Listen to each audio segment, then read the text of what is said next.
E aqui a gente segue agora no Novo Dia para falar de economia com ele, o nosso analista Gabriel Monteiro, âncora do CNN Money. Tudo bom, Gabriel? Bom dia. Tudo ótimo, ótimo dia, Carol. É todo mundo que está nos assistindo. Bem, você ontem trouxe a previsão do mercado e, de fato, tivemos o crescimento do PIB.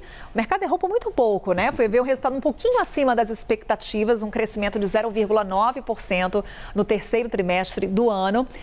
E aí, Gabriel, aquilo que você colocava para a gente como que de fato poderia puxar esse resultado para cima aconteceu. Serviços, indústria foram setores que puxaram para cima com grande destaque para o consumo das famílias e aquele recuo da agropecuária, do agronegócio. A questão é o que indica esse resultado lá para frente e o que esses números indicam para o Banco Central. Tem reunião do Copom na semana que vem. Exato, e já devemos ter talvez um Banco Central preocupado com esta divulgação do PIB. Ela veio cravada nas expectativas. Em todos os quesitos, nós não tivemos grandes surpresas com o PIB do terceiro trimestre, o que sim alivia a atenção do mercado, que já foi surpreendido positivamente nas divulgações do primeiro e do segundo.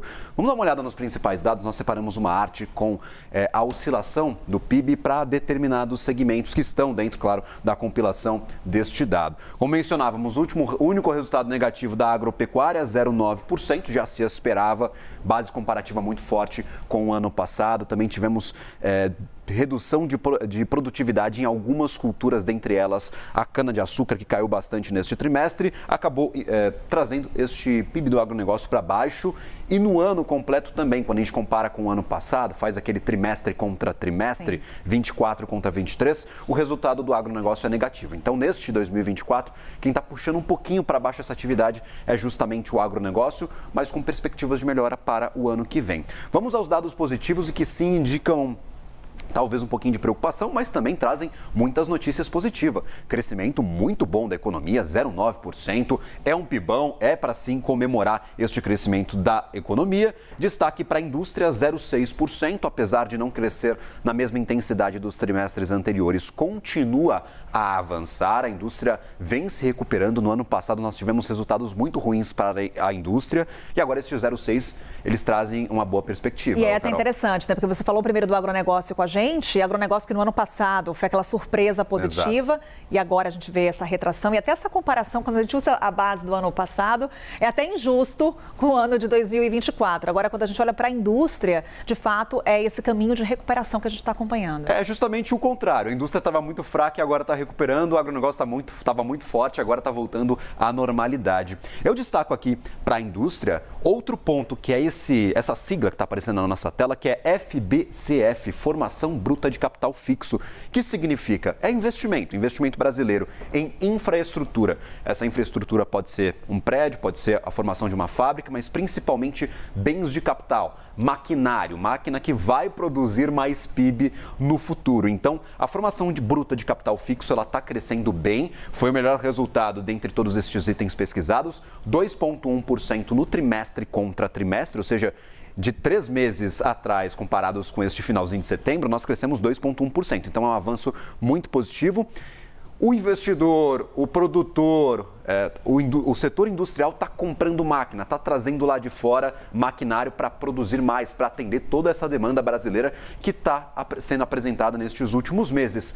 A formação bruta de capital fixo, ela já cresce 10% em relação ao ano passado. Então, o investimento no setor industrial, investimento efetivamente que pode gerar PIB futuro, que pode fazer com que a economia continue crescendo, ele surgiu neste trimestre e vem surgindo nos últimos também, 10% de alta em relação ao ano passado, 2,1%. Meu principal destaque positivo, investimento crescendo no Brasil.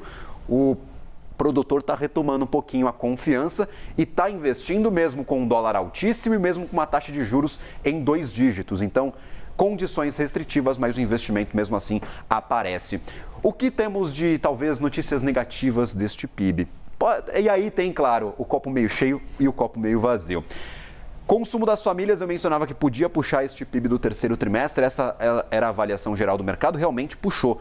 1,5% de alta, consumo do governo 0,8%, atingem recordes neste terceiro trimestre, o consumo das famílias e o consumo do governo. Mercado de trabalho forte, é o que está aí do seu ladinho, viu? 1,5% e 0,8%. Mercado de trabalho muito forte, 6,2% de desemprego, é taxa baixíssima, é recorde para a nossa economia. O desemprego nunca esteve tão baixo no país e já estava baixo nesta época, entre julho e setembro. Então o mercado estava bem avançado, bem forte. Consumo muito forte, nós temos também o salário crescendo, gera este consumo das famílias. Setor de serviços vem crescendo também 0,9% já há diversos trimestres, o que pode indicar talvez inflação lá na frente. O Banco Central vai ter que se atentar justamente a estes dois fatores. Quanto o consumo está crescendo no país e quanto estes serviços estão crescendo. Afinal, a inflação de serviços é a mais difícil de ser combatida e o setor não para. E na última ata do Copom já tinha esse alerta, né? Com relação a essa possibilidade do aquecimento da economia, de olho nesse consumo das famílias. Aí a pressão sobre a inflação. Exato, é por isso que o mercado está refazendo as suas contas. A gente tem um relatório trimestral de inflação, ele foi publicado recentemente pelo Banco Central, a gente vai ver outro no comecinho do ano que vem. E provavelmente o hiato do produto, que é aquela comparação entre o quanto que o Brasil está crescendo com o quanto que o Brasil pode crescer no seu potencial, ele pode abrir um pouquinho mais, ele pode ficar um pouco mais distante do potencial de crescimento. Ou seja, a gente está crescendo mais do que a gente pode. Para crescer nessa magnitude, a gente tem que aumentar investimento, tem que ter mais produção, o Brasil tem que crescer efetivamente na sua capacidade de atender a demanda do consumidor, o que não está acontecendo no mesmo ritmo. Então o Brasil está crescendo mais do que poderia. Este é um alerta, vai ser dor de cabeça para o Banco Central, mas para o trabalhador que está recebendo mais, está investindo mais, está consumindo mais, isso aí é notícia positiva.